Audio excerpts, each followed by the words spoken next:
In the era of Facebook and YouTube, brand innovation has become a challenge. When it comes to the reachability of social media audience, to more we have Miss Leza Parker, entrepreneur, CEO and the speaker, to give her opinion on brand innovation and social media transformation.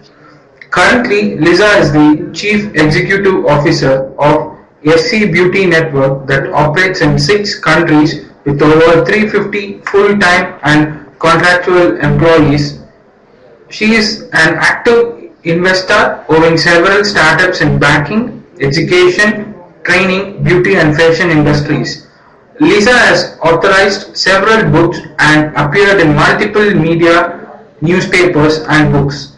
She has spoken at private events, universities and leading empowering women campaign with Singapore Committee of UN Women and the face of Shiachido in 2014.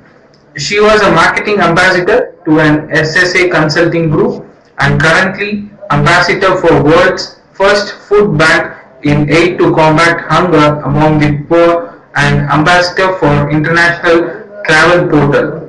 At young age of 28, she was acknowledged as Singapore's youngest business guru and her story was told in the publication The Lady Boss. With much awaited eagerness, let's call her to give a brief on brand innovation and social media transformation. The stage is yours, ma'am. So my profile on LinkedIn, as you know, I've done my business. If you look at my LinkedIn profile, I have a reach of about social branding, about personal branding, social selling, about how to tap in the world's largest platform that allows you to connect with people all over the world. So last time when people do business, you are confined by a certain territory. If you have a brick and mortar business, you only expect sales from people who walk into your store. But nowadays, in the digital world, and by the way, social media is not going anywhere, the question that people talk about is how to fully maximize social media for your personal branding as well as your company business brand to raise awareness so more people know about what you do and how people can collaborate with you, how people can buy stuff from you, how your business can then grow from social media. The same thing how this live conference is happening right now is using the basis of technology. So today I'm going to touch specifically not more on business selling, but more on personal branding because I believe that your personal brand is what going to propel your business, especially if you're a CEO or a founder. Okay, so you want to sell your business as you, the person who drives and run the company behind it. So, and this everybody is doing LinkedIn video right now to share about personal branding. But what really is personal branding? How do we get started with personal branding? Why is it important in this technology? What happens if we don't do personal branding for our company or our business or our services? So whether you run a large business or you run a small consultancy business or a two-people office, it is still important to keep your brand out there, especially if your customer database is all over media. So now we're going into personal branding with my first slide. There is 3 pillars that we're going to touch on today about how to build your personal brand online. Now, firstly, it's important because you want your business to be known. If you're doing any kind of business but you don't tell people or you're running it quietly from your house or from your store, then the chances are your business is not going to grow. Your revenue will be limited based on the people who know about you. And if you don't encourage them to share about you as well, then the business doesn't extend outwards to more reach. So it is important because raising brand awareness online is the fastest and easiest way of word of mouth marketing because it's people talking about your business and you easily tapping on other people's network, telling people out there what your business is really about.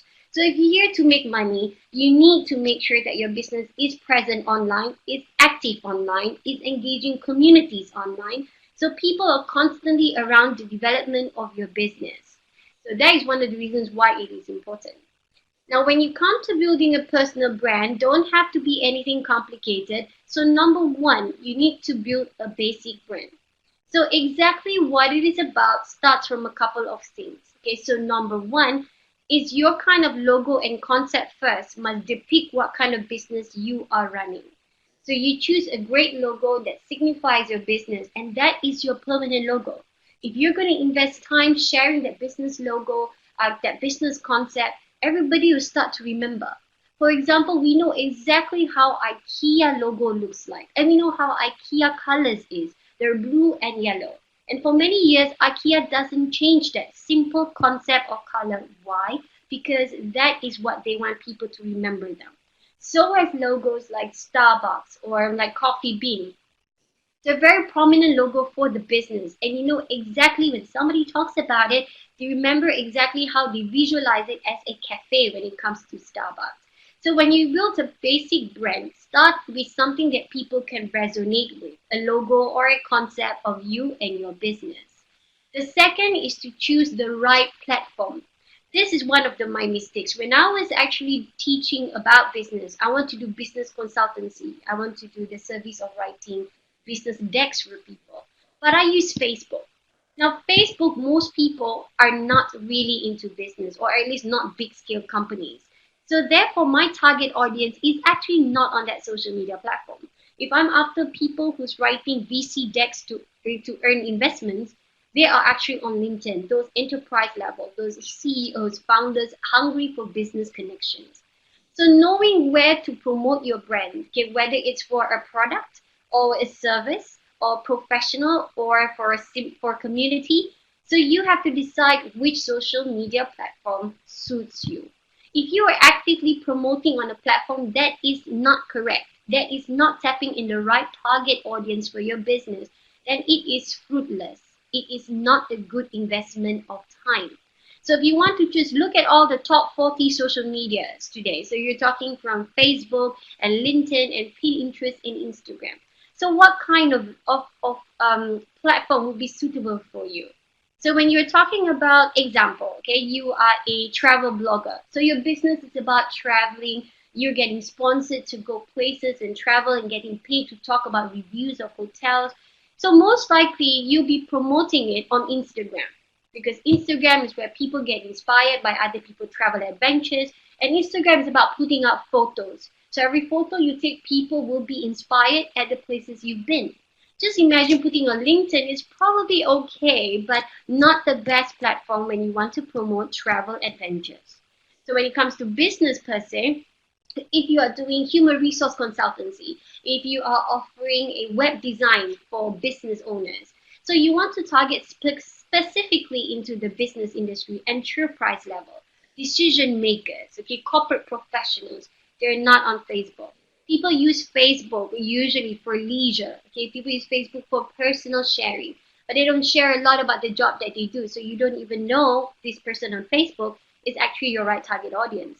But you know on LinkedIn, okay, on the people's profession, their profile, their current careers, what industry they are in based on their LinkedIn profile. Because of that, LinkedIn then become the most suitable platform. So two things, you want to bring people to come back to you, a logo that they remember you as well as choosing the right platform. And lastly, if you're promoting yourself on social media, please make yourself available and easily contactable. If you set up an online form, you promote something and ask people to fill up a form so you can get in touch with them, or have an email that you check daily so that you can follow up on the inquiries that come through. If you're just constantly promoting, but people still cannot get in touch with you for some reason, they cannot get in touch with you, then all these efforts of marketing yourself will also be fruitless again. So make contact to you accessible. You're trying to sell something, so make sure that people can actually interested, they can actually come and find you and start using your services or buying your product.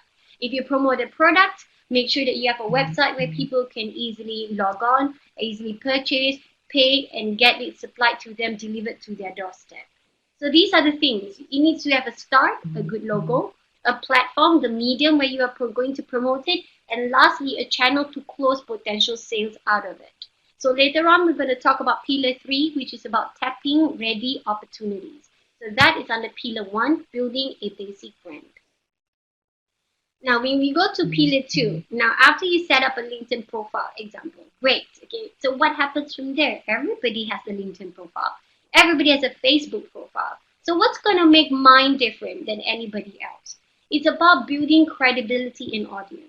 You don't want to keep on putting great stuff, but no one's reading it. You don't want to put out promotions, but no one's paying attention or buying from it. You want to put something out there that's concrete. You want to be remembered of substance. For example, you are a trainer and you've been helping businesses and you know you get good testimonials from your clients. What do you do with these testimonials? You share them. Why? Because they build credibility to your brand. So while you promote yourself, it's not about constantly promoting, oh, here are my services, this is the cost of my services, please engage me. It's not about that. Building credibility is not about listing all the costs that you have or listing all the services and products that you have, but sharing the benefits of that. Maybe testimonials from other people, sharing a little bit about the benefits one can expect to get if they try your product or use your services. So building credibility is very, very important.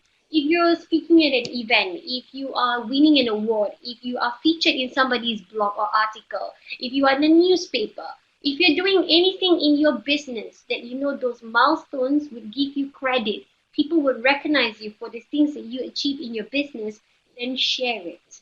Tell to other people, these are the milestones. Today, I had an opportunity to speak at this event. I was connecting with Australian students and I was showing them how to do business.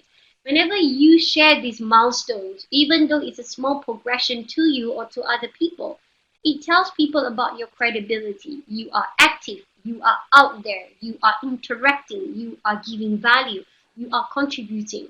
It tells people that your business is legit, your business is serious, and you are passionate about doing it.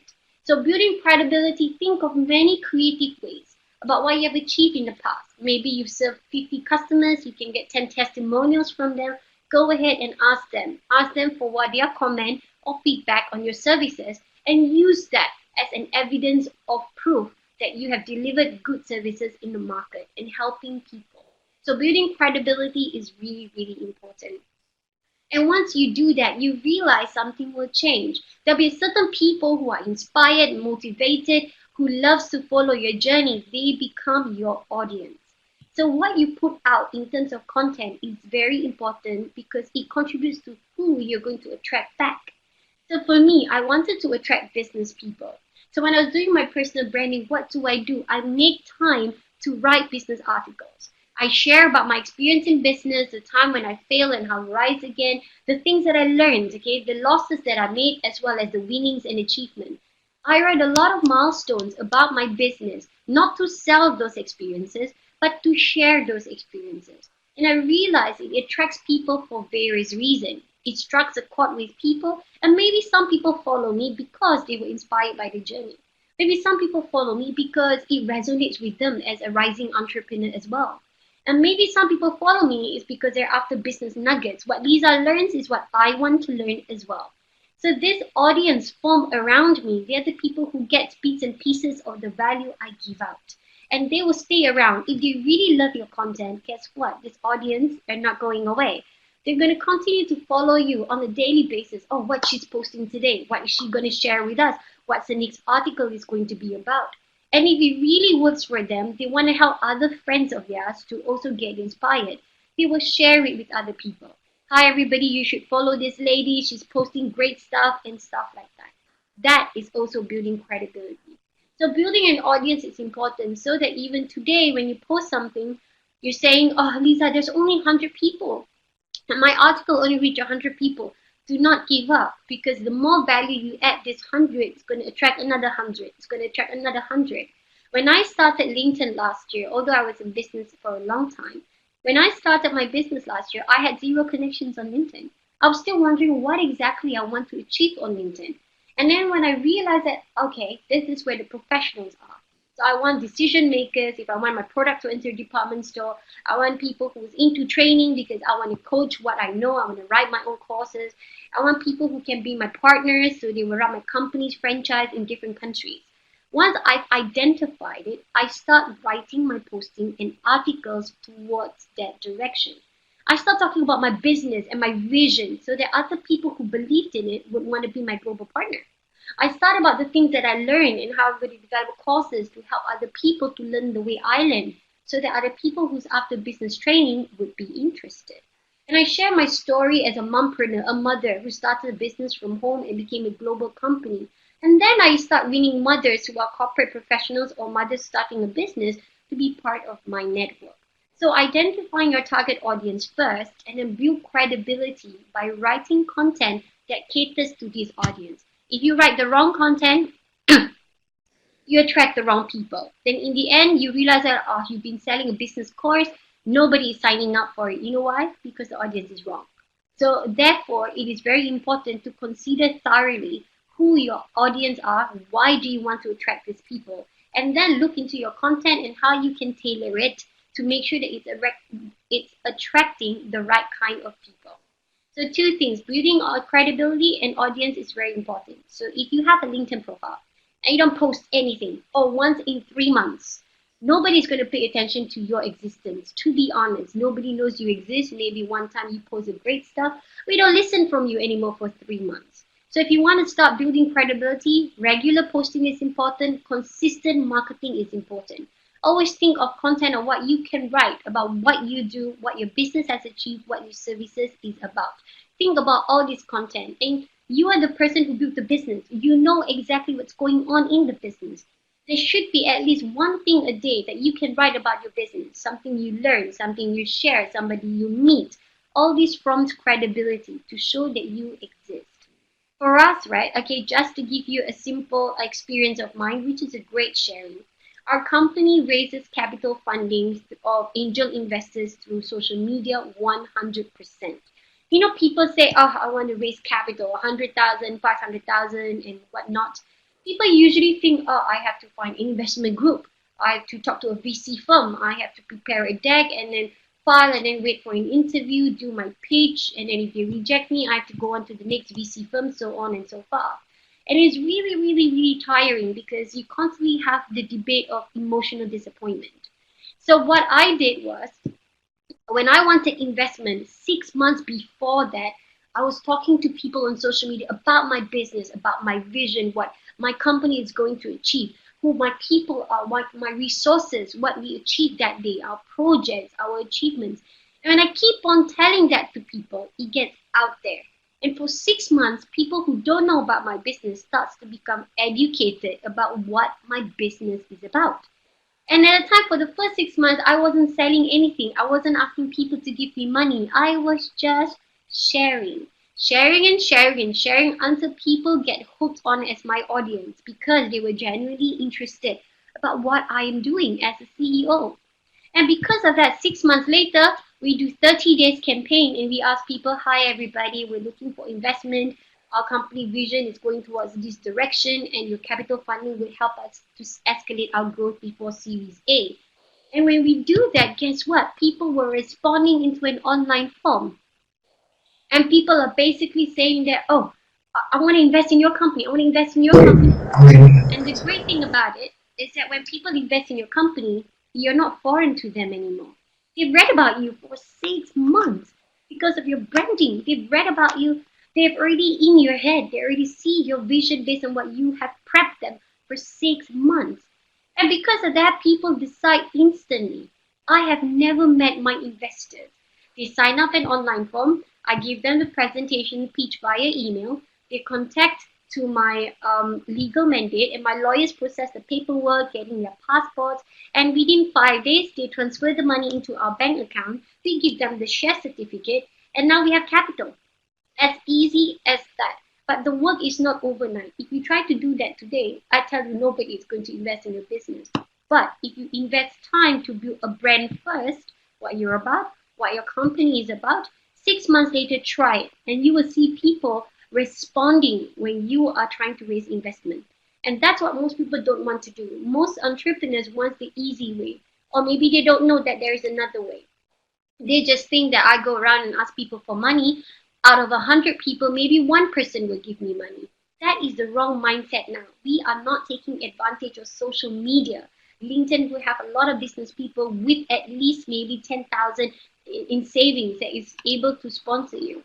So because of that, if we do personal branding right target audience, great logo, sharing good content that shows our credibility, what happens, what we want later on, will happen for us because people are not seeing us as strangers. They already know what we do.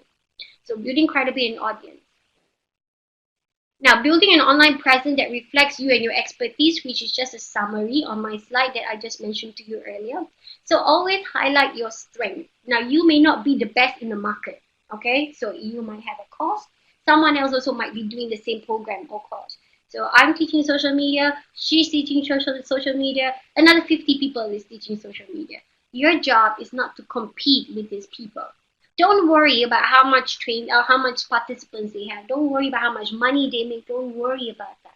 Just focus on you, your expertise, how you're doing better in presenting your stuff, your product, as well as what your courses are about. So just focus about the benefits of your product and what it can give to other people. Other people will make their own comparison, okay? They might follow 3 people who does the same thing and they may decide to use you for your service or to use someone else for their service. That you don't have to worry about. Just importantly is when you put out your expertise, show the best of what you can do. And I know a lot of business people who does excellent work. Okay, our partners, they do very good website, they do very good social media marketing, they design madness. However, they are not selling it right. They are always saying, oh, we can do these services for you, but they never share testimonials of the portfolio they did before. They never interview their past client to give them a live testimonials that they can share with their future clients. Because they don't do that, it doesn't reflect their expertise, not only in terms of service offering, but also in customer relationship.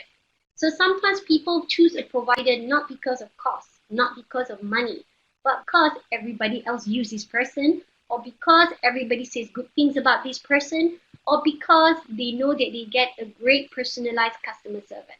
So don't think that your service is wanted by people just because it's the cheapest in the market. Always remember cheap stuff equals to lower quality workmanship. So people who are paying more, they expect good results. So if you know that you're an expert, you're good in your field, you're highly experienced, then whatever price that you set yourself, just stick to it. Don't worry about somebody else selling cheaper. Just justify yourself why you are worth that much. So keep on talking about your expertise. So that is important. And lastly, pillar 3, which is very important. Now that you're on social media, you have been posting for 6 months, but Leza, how do I target opportunities? Where do I find it? Where do I see those chances? Okay, and then if I see the opportunities, how do I tap into it? How do I remunerate from it? How do I take advantage of it for my business? So when I say targeting opportunities, okay, it's not just about revenue, it's not just about that. It's about collaboration, partnership, it's about franchising, it's about investments. These are the different opportunities you are looking for. That's based on your target audience, right? So you know that when you target investors, the opportunity is to get investment. If you target for business people, the opportunity is for them to franchise your business. If you're targeting for a larger network, you want to grow your business and you want to partner with somebody who has a stronger influence and a larger number of followers. So these are the things that you want to target. Now, before you start targeting opportunities, just imagine the opportunity is right here, right now. What you want from it. So you said, okay, Leza, I want money. I want a capital injection. I want to target investors. Okay, so now if I have 10 investors in front of you, how does that process work? How are you going to win them? How are you going to get them to give you money? You're in another country, they in another country. So this process, you should already know how it works. So for example, I know that if somebody is going to invest in me from Maldives, that's where some of our investors are, and I've never been there, they're not going to fly here for me. So what happened is that process is clearly defined. I talk to a legal mandate. So I know that, okay, somebody expresses interest, step 1.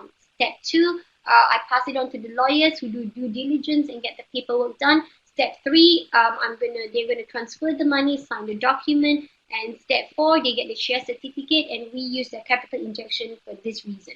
You see, that is a process. If you get opportunities but you don't know how to make use of it, it is useless for you. For example, you want to target department store buyers, procurement, merchandising managers. You know why? Because you want to enter those department store, right? So you must already know what will happen once these people make connection with you. So you're talking about your product, how good it is on LinkedIn, on social media. Or try our sponge, it's really good, it kills dead cells, it makes you look better, and all these things like that. And people go, all right, that's a nice product, that's a nice product. And then somebody calls you and said, hey, I'm in a department store. I'm actually the buyer merchandising manager. I was wondering, how can we get your product? And don't take time to answer that. When people strike when the iron is hot, so when people actually connect with you, act fast. It's now or never. It's always about urgency. The fastest will win, will catch the worm. So that's why they say the early bird catch the worm. So when somebody approach you immediately, and you know this is your target audience, this is it. She's coming with an opportunity. Don't wait. You should have already prepared a portfolio, corporate portfolio about your product that you can easily, oh, thank you for contacting me. I've attached to you my corporate portfolio for you to take a look, and I'm happy to schedule a call so I can talk to you more about the product. The product is right now in Singapore, but we have a distributor in Australia that can distribute to your department store. You should have already worked out how this is going to happen if you get that opportunity. So sometimes people are like that. They do so well on social media branding, but actually they still get nothing because they never thought about the aftermath process. Yeah, you get the people, you put in so much effort writing this and that. What's next? So now people start contacting you. You've already targeted the right people, potentially half-right people, decision makers. You know exactly what you are going to do with them. Okay, so that's the thing that is also important when you do personal branding. You don't know, if there's no process, somebody says they want to invest and you go like, okay, only then you want to find out how it's done, it's too late. So do your research way before you start promoting something on social media. Imagine you're posting for a business course that you want to teach people, but actually you haven't even write the book for it. How will people know what they're going to learn? So before you teach a course, right, a social media course, what do? You have your own presentation slides, you have your book, your worksheets, which is the materials that's to be given to the participants when they sign up your course. It's the same thing. So think about your target audience. After that, think about what happens when you finally meet them online. Make it easy for them. The reason why businesses doesn't happen online so much is because it's a hassle. People don't trust you entirely, you haven't got your paperwork right, your content back to them is inadequate. Because of that, people lose the trust that they come with in the beginning. When they approach you, it's already a warm lead. It's not a cold lead, it's already warm. Okay, I'm going to do business with this person. That is why they contacted you. So your job is to make it easy for them to work with you. Okay, so that is also very, very important. So these are about determining the gatekeepers of your opportunities. You identify your goals, you identify as accurate as possible, as specific as possible, the kind of person that's going to help you achieve these goals. And then you think about how you're going to work with this person. Is it through collaborations? Is it through sponsorship? Is it through paid advertising? Is it through investment capital raise? Think about how you want to work with them. And number 3, and lastly, set the process right to make it all flow smoothly. From the time you find them until the time you close business with them. So this is a long stage process, but once you get the structure there, so next year you do capital raise and get investors again, it's simpler because you already got a process flow. Okay, so determine the gatekeepers of your opportunities. My next slide, by branding yourself as an active thought leader in your industry, you open the door to tons of possibilities. I don't know whether you hear a lot of stories before, okay? But a lot of online businesses have become millionaires. People have made ridiculous amount of money without even ever having a store. Without.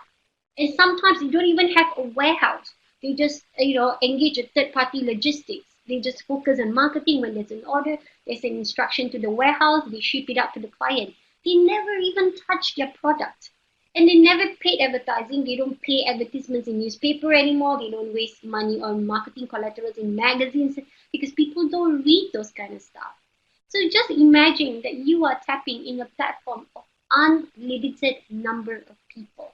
If you're talking, for example, Singapore, there's 5 million people here. That is the market size you can reach if you want to reach. It may start with 10,000, 20,000. Eventually, when you build your brand, it gets more. When I first started on LinkedIn, I was like 100 people reach from every post, only like 300 people read the post. I continue to give value, and then people start sharing it. Therefore, their network knows about me, also like what I post. And it went on and went on, and now I have about 50,000 views and reach per day. And this is organically. That is correct. Now, before I go on to the next slide, I have a question there from Melissa Palmer: how to organically build a brand using Facebook. Now, Facebook, right? The most important thing that you can leverage on is people. And believe it or not, most people are simple. They don't think so long. Okay, they want to help you grow the business. If they want to share your product, they just will. So here are a couple of things, okay, organically built, okay. So forget paid advertising. Number one, okay, you are going to do giveaway campaigns because that's the fastest way to get response. If you are selling a perfume, maybe you sacrifice to give one perfume for free by making people interact with you, commenting about what their favorite perfume is, share and tag 3 of their friends, and just by doing so, people are actually promoting your business because when they reply to your posting, it will appear in their news feed. And then when other people are attracted to that post, you can also put your website so people can also read more about your product and purchase. So number one, consider a giveaway as an investment to make people share your original posts. So it's not for Facebook advertising, but this cost on product is allowing people to organically promote you. Number two, tap on the right network. For example, you are selling a baby product, a baby stroller. So the right network, and you know you only have 300 followers. What do? You go and Google and search, okay, where there are some companies, where businesses or retail outlets, they have a huge number of mothers following. They have a lot of followers, mothers. For example, in Singapore, I will go to Singapore Motherhood. And on their Facebook, they have 150 fans, and their engagement level is at least 10,000 per post they made. So I know that it would be great, right? So what can I do? I can collaborate with you because they already have the right target audience for me. So I said, okay, can I sponsor 10 goodie bags? If you can write a post about me, 10 of your fans and followers will be able to win this goodie bag. And because you're giving value to their followers, high chances is they will say, okay, because they want their followers to stay with them, right? So they need to constantly also do engagement. So when you do that, they will start promoting your business.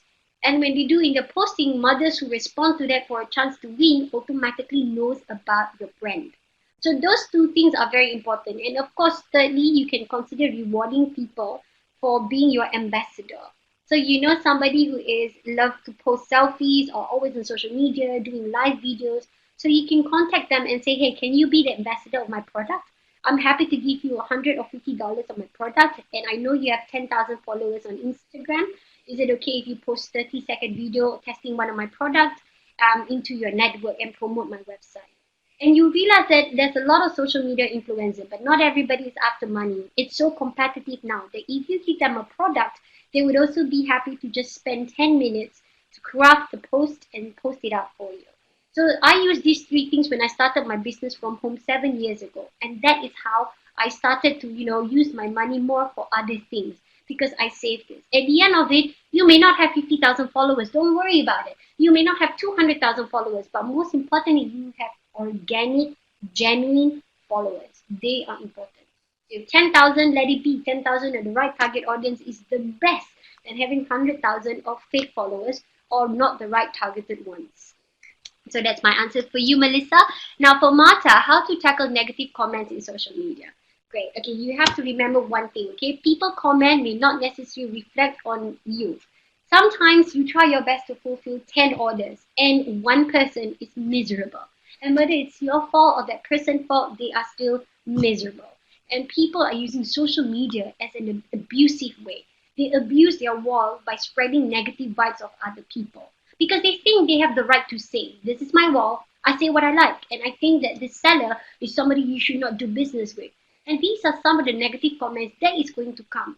And you shall be expecting it because there's no way you will have 100% happy customers. Your job as a business owner is to fix problems, improve services through feedback, but always keep the level of complaints little, and of course the best service as much as possible.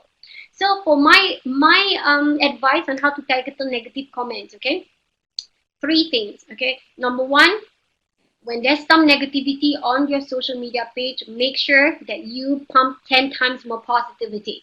10 times more positivity. Don't focus on this just one negative feedback and suddenly all the followers doesn't get any more positivity from you about promotions or dealings or whatever. So people, you focus on that, everybody focus on that. Number two, whenever people are negative on your wall, you still have the option to block them if they get overboard. You are not obligated, okay, to entertain people's complaint as and when they wish. Can you imagine somebody commenting on your product 50 negative threads? No, at some point that has got to stop. If they bad comment once, you can reply from your explanation and reply politely and professionally. Oh, thank you for your feedback, Lisa. I shall look into it in our service delivery. Sorry that the product came to you 5 days late, but we're looking at improving our processes in the future. So you take her feedback seriously in consideration to improve your services, but you are not at her mercy. Okay. So if people still complain negative after you offered rectification, block them, delete them from your wall. Your other 99% happy followers don't even need to know this person's complaint. As long as most of your customers are happy, whether they actually, give you testimonials or not, it doesn't matter. Your business will continue to run despite the minority who thinks they're not happy with whatever you do. If you are really at fault, always be ready to apologize. I am so sorry this has to happen. My bad. I am looking into this. Yeah, because it is important when you give people that security that you take care of their user experience, then they will most likely shop again. Now, how can I brand myself as a thought leader, as a digital marketer? Now, digital marketing business is a very, very competitive business. You would agree with me because so many people every day are poaching me digital marketing services. It is something every business needs. Therefore, there's many companies that try to accommodate to that growing market of demand. But then it gets more competitive in terms of pricing, in terms of delivery. What is it that people are looking for when they want to engage a digital marketer? Now, here's a trick that I would suggest you do, which most people don't do.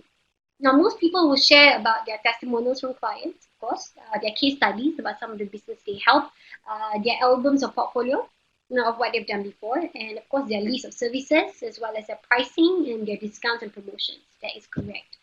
But think about it, okay? If you don't have enough clients right now, and one is to get clients, and let's say I'm a potential client, okay?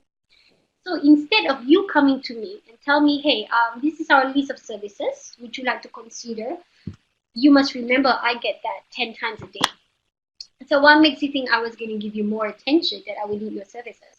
So if you want to be a leader, an expert, to be known as somebody who is committed to help a business develop their brand digitally, this is what you should do. For example, I run a restaurant. So you go to my social media page, do a little bit of research, 10 minutes, look about my design, my posting, my last 5 posting, my campaign, and then think about how you can help me. So when you email me, this is how your email is going to be like. Hi, Leza. I stumbled on your page on Facebook about your restaurant. Congratulations for having a restaurant.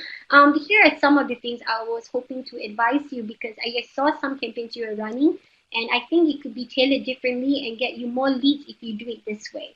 At the same time, I also help you redesign your last 3 graphic poster. I hope that you like it because I'm also a graphic designer. And then I attach those in it. And then I look at your email and I look at the attachment and I see that you have gone to the extra length of even creating my menu for me and happen to be a design I actually like. Then I start to realize that you are giving me attention and value even before I engage you. You know how much that would win somebody? A lot. Whenever I tell you, we also have a digital agency, okay, and we also do digital marketing, website design. Do you know how we win clients? We put up a campaign on LinkedIn and we ask people, anybody needs their logo design, we do it for free. And 100 per week, 100 business owners submit their request to have their logo design. And we logo design for free. We did the logo for them, we did the source file for them. And guess what? After you did their logo for them, of course they need something else, right? They need name card design, they need brochure, now they need website because they're building their business.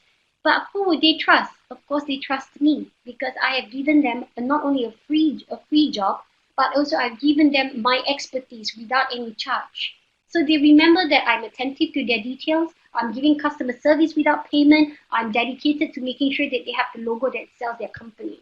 So after that, they become our clients and they start signing $2,000-$3,000 job with us because the trust has been developed. So consider to do it differently. Instead of waiting for people to give you business, how about you help them first? If it's an investment of 20 minutes of your time to help them create one menu poster or one graphic design poster, then just go ahead and do it for them. And realize how much difference it makes, because the person who reads it, yours already stand out when than all the other people, but the person who reads it will start to believe in you and your services as well as your expertise. Now the next question, what kind, it's a lot of questions. I want to know how we can measure the effect of our branding activity. Now, branding activity, there's a lot of ways. Of course, there is Facebook. Okay, there's a Facebook, of course, the insights reports. It actually helps you to basically measure the insights, right? But I don't really like past data. Okay, the thing about me is I like current data because that would really give me a good grasp, okay, about how my brand is doing on social media. So if you develop this is a very simple tip, okay, you know hashtags, right? Create very unique hashtags that is only for your business. So you know that anybody who uses this hashtag any day, anytime through any social media platforms is what your business is reaching out to. So when you want to look at the effectiveness of a campaign, you are running a campaign asking mothers to share stories about their motherhood and their parenting, have a unique hashtag. And then tell the people when they share their posts, carry that hashtag. And then when you do that, it gets on, then you can see the effectiveness of the hashtag because you can tell exactly which profile that uses the hashtag. Facebook Insights only tell you demographic, okay? The people who like your page are between the age of 25 to 26, male and female. That's it, generic. But you want to know exactly who are the people who are promoting you. Use this hashtag and making people encourage them or entice them or incentivize them to share with the hashtag. So that's a very simple way to find out who exactly, what kind of profile exactly is following you and your campaign.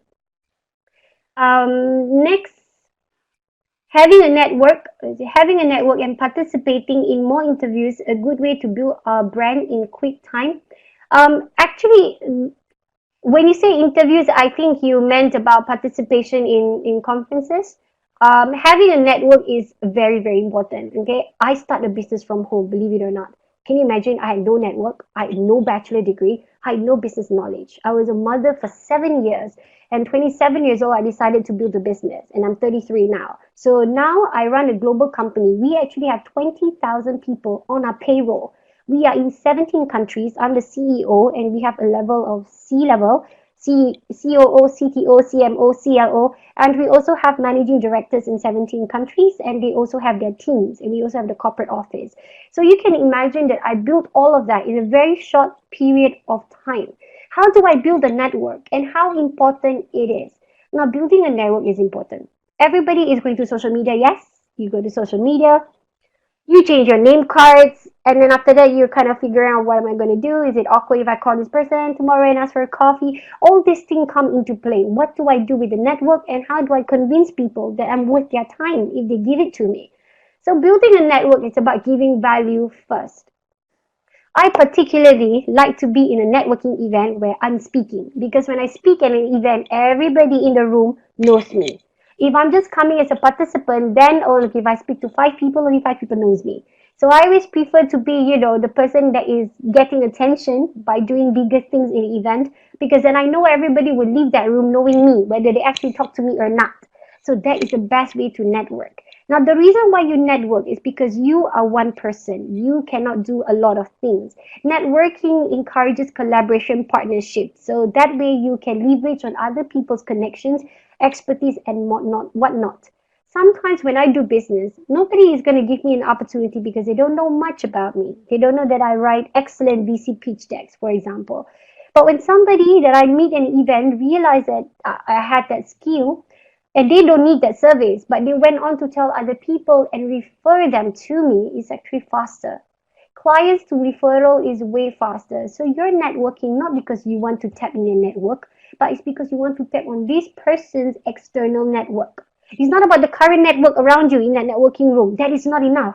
You want to go to a networking room to connect with people so you can in the future tap into additional circle of network that you cannot get in that room at that time. So networking encourages a lot of things, a lot of problem solution. If you need inspiration, mentoring people who's teaching from experiences, the like-minded individuals in this network will be able to help you. So networking is important to get out there, not only to meet people offline, Because, for example, I'm a busy mom. I got 3 kids. There's no way that I'm going to be a networking event every day. But I do it online. And by the way, when you do personal branding, you're actually doing networking. So people connect you on social media. That is also networking.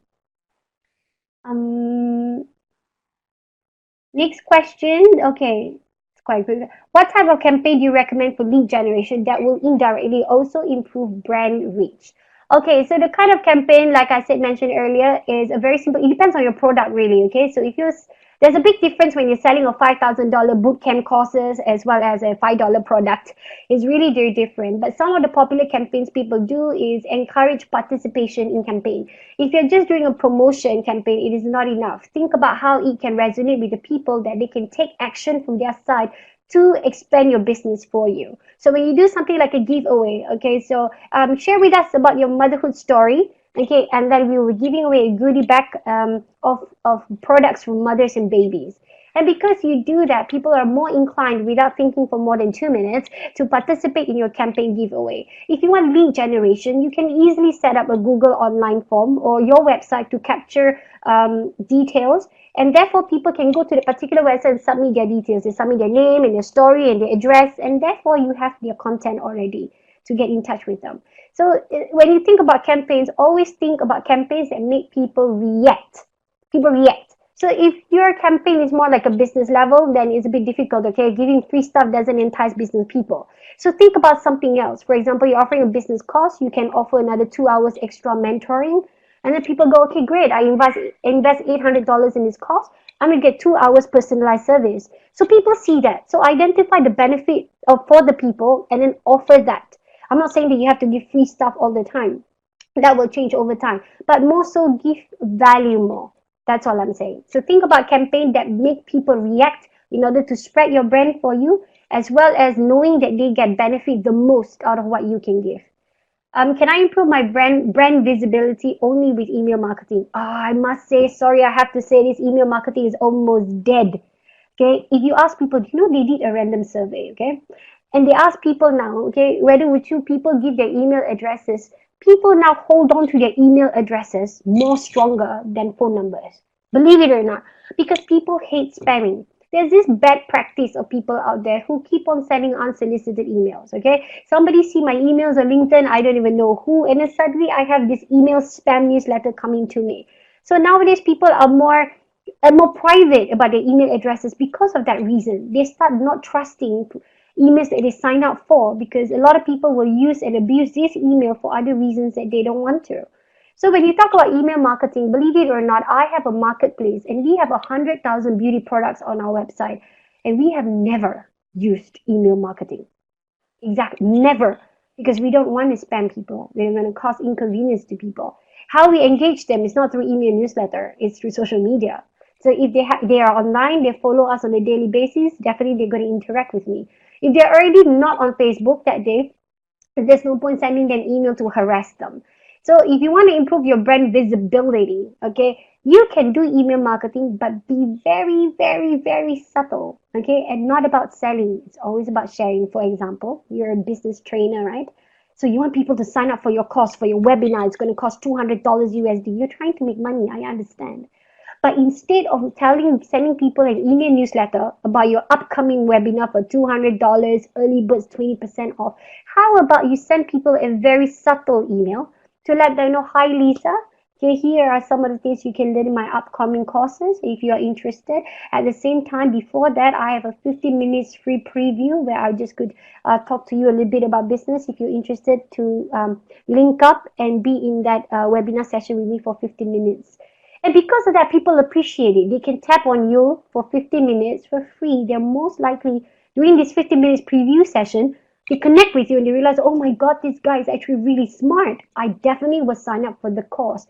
So it becomes so subtle. You are not hard selling. Okay, when you're not hard selling, you're selling, but not hard selling. So you're sending a simple email, not those glittery, flowery emails where people see 100 products to buy. Not anything like that. If you're promoting a product, for example, you have a new stroller in your shop, okay, and it's $500. If you do a promotion, people don't respond because people may or may not need a stroller. But how about you send people an email to ask a survey? okay, about how much they're willing to pay for a stroller, what kind of brands they are using right now, and what do they think is the best brands in the market. You send an email, hi Lisa, we're just doing a survey to improve the quality of our products. We're just wondering whether you can complete this survey. We're giving you $10 voucher to shop on our website just to take 2 minutes of your time. And then when people fill up this survey, in the end, the survey says, by the way, we have this product that has been launched in our store. It's 20% off if you like it. And people appreciate it, okay, because it's just a better way of getting people's attention. It wasn't a cheap way of getting people's attention that people don't even want to give. They're in there because they want to do a survey and they want to win a $10 voucher. And they did. They got what they wanted. They give you what they know, $10. And then they remember that you also state inside there about the stroller that you have in your website. And if it caters to them, they just go and buy it. So try to be very, very subtle. People nowadays are smarter in that regard. Okay, they're simple thinkers, but they're also smart people who doesn't like to be spammed. The moment your email marketing looks like it's spamming me, I'm just gonna block it. I won't even unsubscribe. I'm just gonna block it. That's why when you try to send email newsletter, be surprised most people don't open it. A lot of times it's being bounced back because it is blocked by the person. In the end, your open rate is probably only 10%, which is very weak. Okay, what is the general strategy followed by most brands when it comes to influence people? Most commonly, if you're talking about LinkedIn, you realize a lot of people has been using the LinkedIn video, right? 10 tips, 10 days, do a video, talk about something to inspire people, to share their experience. That is a very common strategy that people use to influence other people. Well, it's slightly better because, people can resonate with the person talking in the video. They can see the person's life, how the person converse, and then pay attention to content and take back some key nuggets probably. That's one of the most common strategy. How great it is, I'm not entirely sure. Okay, so I'm not a big fan of watching videos after videos after videos. I prefer to read articles, read posting, actually read up on case studies more than just watching somebody speak to me all the time. Sometimes it's okay, but not all the time. So that is a common general strategy people use to influence people. For social media, for online purposes. That's what I can think of for the moment. Of course, other ways people do is to engage other people who are influential. So if you are friends with the social media influencers, that person represent your business as an ambassador also helps you to influence other people. That's why paying social media influencers is one of the investment most company makes. They don't nowadays if you have 5,000, they don't invest in magazine printing, they invest in social media postings. So using other people who are already influential to influence their network with your brand. So those two things are pretty general. I'm a startup company in e-learning. What type of brand did you recommend me a startup? Now, if you're e-learning, you understand where your target audience, right? You are finding audience who are into learning something. You need people who are hungry for knowledge, people who are willing to invest, to improve their capabilities, professional and personal wise. So this kind of people, they don't fall into simple gimmicks or giveaway. They don't, you give $100 product, they don't really care about it. They're always after things that could benefit them. So if you are a startup in e-learning, my suggestion is write as many articles as you can about important topics in business, entrepreneurship, whatever your training covers. If your e-learning platform covers about finance and accounting, then keep on writing articles about it. Content that people can use for knowledge purposes, for reference purposes, if they need to Google and read up on something. So that is important. When you put content out there, people get more, again, it builds credibility of your business, right? So people know that this is the thing you're focusing on. People will most likely inclined to be participating in your e-learning platform. I also have an e-learning platform coming up. It's called Spanners Academy, where people can access 1,000 webinars from trainers all over the world, CEOs, entrepreneurs, everybody sharing experiences on the platform. So that will be free for the world next month. Next, is there a tool you can use to find what top companies are doing in branding perspective? I'm not too sure about this part, so I'm probably not the best person to use it. I think for somewhere or another, you can use Google Analytics to check other people's website, for example, on top companies and how they're doing their branding, which means how many traffic they get a day, how many people stay or how long in their website, and things like that. So those kind of generic information, I think you can do by Google Analytics to see how strong this brand is in terms of traffic flow to their website. And of course, on social media, you can easily see in terms of engagement. So if businesses that do branding very well, it's not about the number of followers, but it's the number of engagements. If you look at their posts, they're always consistently reaching a few hundred likes or a few thousand likes, and they are a very highly engaging brand. So that means their branding is pretty good. Not about how many advertisements they have around the city, but more how engaging they are online. How to differentiate and analyze branding activity from lead generation. And now we're talking about this just now. Branding activity is of course campaigns for brand awareness, but for some